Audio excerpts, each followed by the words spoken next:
Good morning guys, from race day at Llandow, round 2 of the Access Karting 100 UK series. Here's my car, here's Tom, my mechanic, who's been diligently working away getting everything ready. And we've had a whole practice day, which you'll be seeing some of right now. It went kind of fine. We worked through a load of setup changes. I still don't think it's perfect, but it is what it is for today and we're going to cope with it. We have 3 races. I'm starting the first one from pole position. You're about to see that coming up right now. But just before we jump into the first race, here's what we've done to the car since the first round at Whilton Mill. Here we go then, 8 minutes and 1 lap with this field being led around by Brad Philpot, the current GX senior champion. As this was my highest grid start of the day, it was crucial to maximise the point score in this race and finish on the podium. Here we go. Into turn 1, which is indeed the hook, the first bit, the right-hander into the hairpin of the left-hander, and it is the number 13, Brad Philpot, on his distinctive purple livery. The start went without incident and I was able to pull a small gap to the carts behind, but I was all too aware that some very quick drivers would be making their way through the pack. During testing the day before, I was always a tenth or two slower than the Williams team, so I knew Scott and Brendan would be making their way forward. But as with round 1, the driver showing real form was James Ogden. As we have got the number 1 there, where's the number 1 there? James Ogden. Where has he come from? James Ogden started in 13th and he's up to 4th. I was still managing to maintain a small gap, but I could feel it getting smaller with every corner. Just like in round 1 at Whilton Mill, I was suffering from huge understeer. Over the start-finish line, coming now down towards the hook. Haze of smoke still, even though it's lap 2. James Ogden has come up 9 places, Nick, on the inside. So Ogden has got some unbelievable pace. And he's really, of course, this is fantastic for his overall score. He's making the points up when his further back starts. Well, he's never finished lower than 3rd so far this season. Scott Williams now in 2nd. So it's 3v1. He's still not lower than 3rd. He's 3rd at the moment. So it's Philpot across the line. 2 laps completed. Williams, James Ogden, Padley, Dawkins, Rivette, Taylor, Brendan Williams, Cody Pennington, Ross Goodwin. That's your top 10. The gap was now completely gone. My race lead was under serious threat. Both of them, though, seem a little bit more racy than Philpot. And you can see behind him a train now. They are nose to tail, 13, 3 and 1. Well, Brad's very comfortable leading a kart race. However, the corners are going to come at him a little bit quicker than he's used to in 2024 as they head down to the hairpin. Into the hairpin. They're already coming out of the hairpin.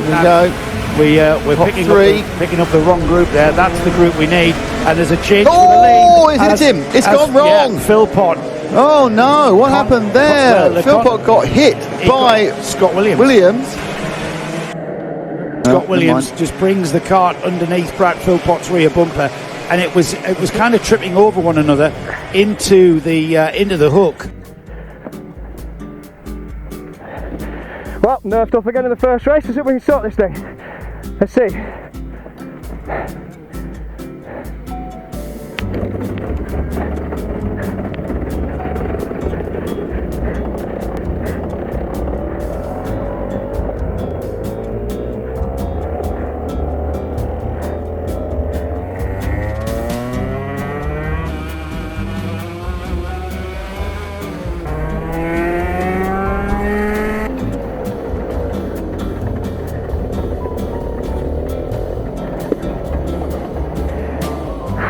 Yeah, so that actually snapped my rear bumper.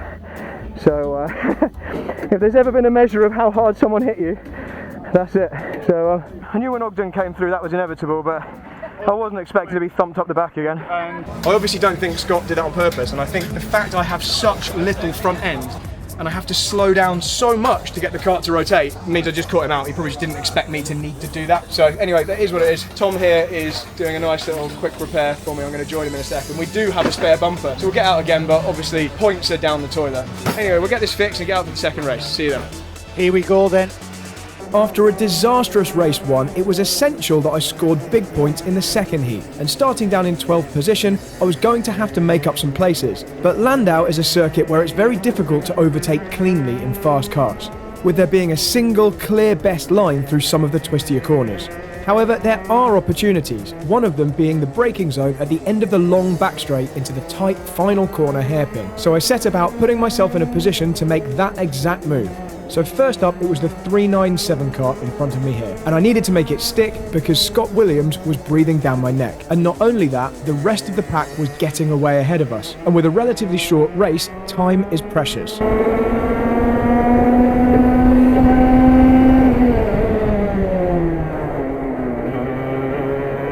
So despite some mid-corner understeer, the move was done and it was time to try and catch the next pack. But passing these guys would prove to be a lot more difficult. They were having their own private battle, and that always means it's hard to find a gap to slot into. And although I'd been roughed up a little bit myself in earlier races, for various reasons I was keen to avoid contact when overtaking. Not least of which is because with these exposed tyres, it's very easy to have a massive accident if you make contact with a kart at the wrong angle. But on this lap, I finally got a nice clear run at number 27. But unfortunately for me, number 25 happened to be in the place that I needed to let my kart run into. And with a poor exit, I was back in the same position again, stuck behind the karts in front. And all the while, this had allowed other karts to catch us up. I was about to get seriously bundled down the order.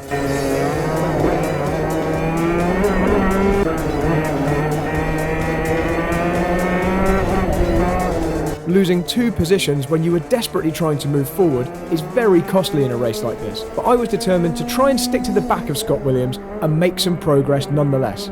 I seemed to be able to make up time in the twisty final chicane, but regardless of how good an exit I got onto the back straight, I'd lose out even in the slipstream. I was going to have to rely on the karts ahead of us scrapping and causing themselves problems. You can see ahead of us that even with one corner of fighting, Scott and I were being brought back into the battle. And with a few minutes remaining, anything could happen. Well, Williams in the back with Philpot. Philpot's had a bad lap and lost a couple of places. Philpot's lost 2 places there in that moving. This is the battle really, 32 downwards, so 5, 6, 7, 8, 9 and 10. We're scrapping. Oh, what's happened there? Yeah, I agree with you. Oh no. Yeah, he's fine. That's okay, that's unpleasant, but he's okay. Never like to see a kart go upside down, but he's absolutely fine. As you can see, he bounced out immediately. Are we getting a red flag? We've got a red flag. No, that doesn't surprise me. With a minute to go, so that'll be called. That doesn't surprise me. So that will be 2 called. minutes clear. Brad Philpot inherited 7th.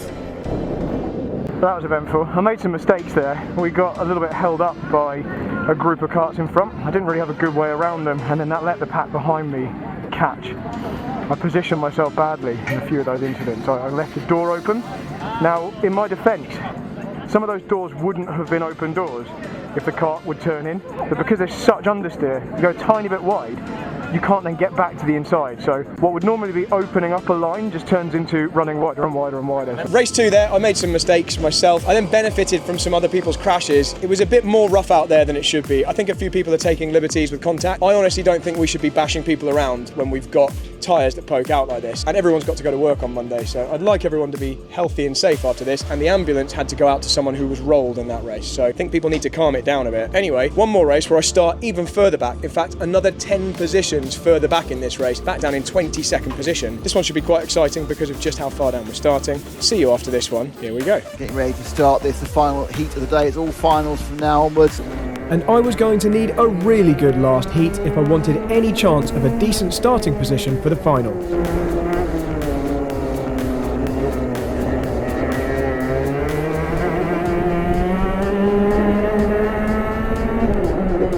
My task was to finish somewhere inside the top 10, but with so many karts ahead of me and overtaking opportunities few and far between, this was going to be a hard task.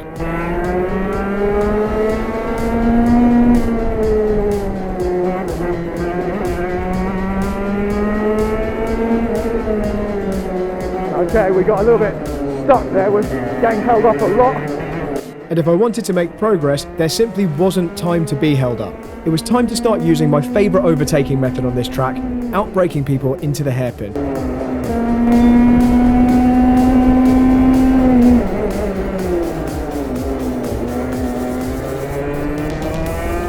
And I was now also managing to find my way past at other points on the circuit, although moves in the spoon corner didn't always go according to plan.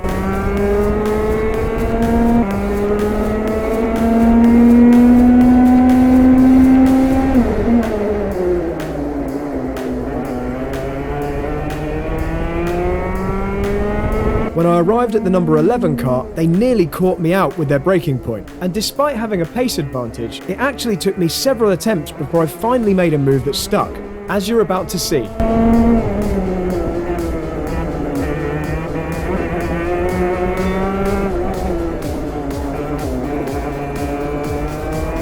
Oh, that's annoying.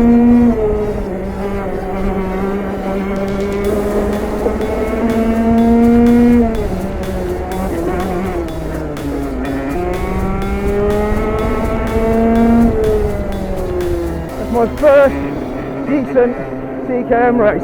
We had some overtaking there. I got to actually learn about some of my competitors.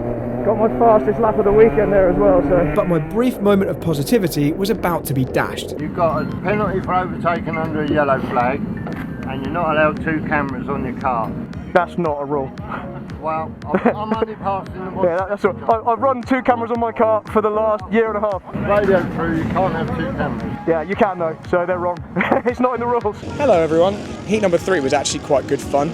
I overtook quite a lot of people and started to learn a little bit more about the car, a little bit more about the other drivers. Unfortunately, we got a 5-second penalty for overtaking under yellows, which dropped us down a few places. Now, you can't protest it, but I'd argue that I didn't overtake under yellows. As far as I was concerned, there was someone reaching for a yellow whilst I was halfway past someone already or fully committed, and I made the decision to just carry on. I knew there was a danger that would be a penalty, but I thought on balance it wasn't unfurled and being waved properly, and I was already halfway past. I thought it would be fine. But anyway, 12th place from 22nd, we made up 10 places. We would have made up about 15 places. We'll do some final maintenance into the final, probably starting somewhere in the teens, so there'll be another fight to get somewhere in the top 10. Let's go try and do a final, have a nice time, and I'll see you afterwards. Up until this point, I felt like I'd had a pretty challenging day. Taken out in the first race, narrowly avoiding disaster in race 2, and then receiving a penalty in the third race after climbing through the field. But little did I know that the final would be worse than all of them. So we've got to pinch this fuel pipe to stop it oiling up, to stop too much fuel going into the carb. And it's quite tiring, like trying to pinch a tight pipe for like 2 minutes. Quite hard. Here we go.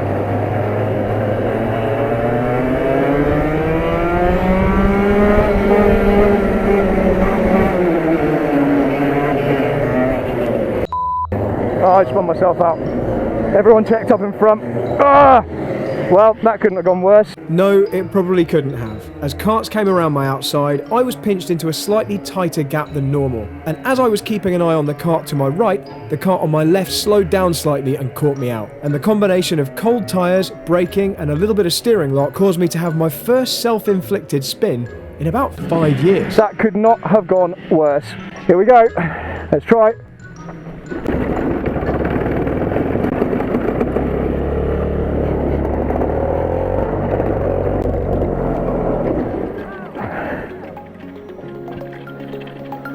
About your cameras, they told me it don't matter after I told you that. Well, I've only got one because one fell off.